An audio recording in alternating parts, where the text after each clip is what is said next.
नमस्कार, मैं पृथ्वीराज और आप देख रहे हैं पृथ्वी यात्रा। आज का सवाल है, क्या ममता बनर्जी को रोक पाना बीजेपी के लिए अब भी कठिन होगा? और दूसरा बड़ा सवाल, मुर्शिदाबाद में जिस बाबरी जैसी मस्जिद निर्माण की चर्चा हो रही है, क्या वह देश में भाईचारा बढ़ाएगी या नए विवादों को जन्म देगी? सबसे पहले बात करते हैं बंगाल की राजनीति की। बंगाल जहां पिछले कई वर्षों से टीएमसी का किला बेहद मजबूत माना जाता है, ममता बनर्जी एक कड़ा राजनीतिक व्यक्तित्व, एक मजबूत ग्राउंड नेटवर्क और अल्पसंख्यकों के बीच गहरी पकड़ के साथ बनी हुई है। लेकिन 2025 आते आते बंगाल की राजनीति बदलती हुई दिखाई दे रही है। बीजेपी ने बंगाल में जमीन तैयार कर ली है, गांव गांव में संगठन बैठ चुका है, युवाओं में नाराजगी बढ़ रही है और सबसे बड़ा मुद्दा घुसपैठ और धार्मिक तुष्टीकरण का है। कई जगहों पर लोग खुलकर कह रहे हैं कि बंगाल में विकास रुका है, उद्योग रुके हैं और राजनीतिक हिंसा सबसे चरम पर है। अब सवाल आता है कि क्या ममता बनर्जी को रोक पाएगी बीजेपी? यह सवाल आसान नहीं है, क्योंकि ममता की राजनीतिक भावनाओं और पहचान के आधारित है और भावनाओं को तोड़ना कठिन काम होता है। लेकिन 2025 का बंगाल 2016 वाला बंगाल नहीं है। यहाँ अब मुकाबला बराबरी का है, एक तरफ राष्ट्रवाद की राजनीति, दूसरी तरफ तुष्टीकरण की। अब आते हैं आज के सबसे संवेदनशील मुद्दे पर, मुर्शिदाबाद में बाबरी मस्जिद जैसी निर्माण की खबरें।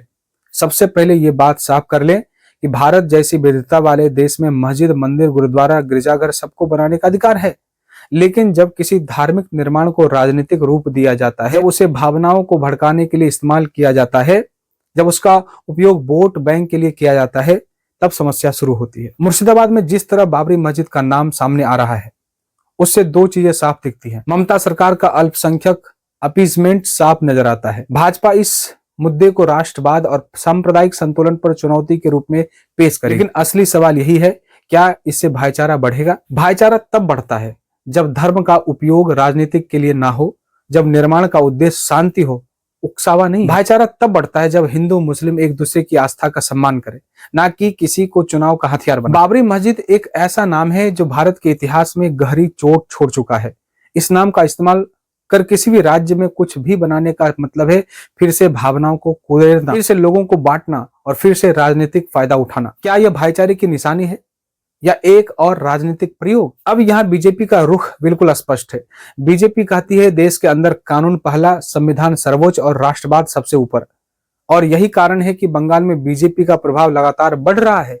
लोग डर से नहीं, उम्मीद से बीजेपी की तरफ देख रहे हैं। बड़ा सवाल, चुनाव में किसका पलड़ा भारी? अगर आप ग्राउंड रिपोर्ट देखते हैं तो दो बातें नजर आती हैं। पहली बात, युवा वर्ग ममता बनर्जी सरकार से नाराज है। ना नौकरी, ना उद्योग, ना रोजगार, बस मुफ्त योजनाओं का खेल चल रहा है बंगाल के अंदर।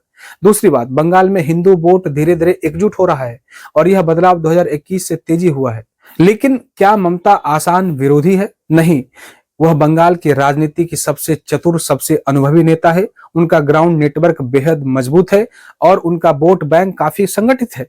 इसलिए यह कहना कि बीजेपी आसानी से जीत जाएगी, यह भी गलत होगा। लेकिन एक बात निश्चित है, इस बार मुकाबला रोमांचक होगा, कंधे से कंधा जुड़ा हुआ, और परिणाम बंगाल की राजनीति का भविष्य तय करेगा। अब बात करें मुर्शिदाबाद मुद्दे की, तो यह चुनाव का केंद्र बिंदु बन सकता है। बीजेपी इसे सुरक्षा, सांप्रदायिक संतुलन और अपीसमेंट के खिलाफ लड़ाई के रूप में पेश करेगी। वहीं टीएमसी को अल्पसंख्यकों का अधिकार बताकर भावनात्मक मोड़ देगी। लेकिन जनता सब देख रही है और जनता का मूड चुनाव का भविष्य लिखेगा। और अंत में मेरा सवाल आप सभी से है, क्या बंगाल के अंदर ममता सरकार तुष्टीकरण की राजनीति छोड़ पाएगी?